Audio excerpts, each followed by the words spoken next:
যে জন নামাজ পড়ে না সে তো শয়তানের নানা, যে জন নামাজ পড়ে না সে তো।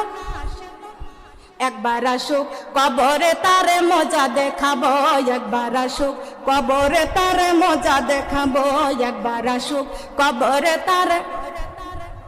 আল্লাহর হুকুম যারা মানে না, কবরে রাজাবের কথাটি তারা জানে না, একদিন মরণ হবে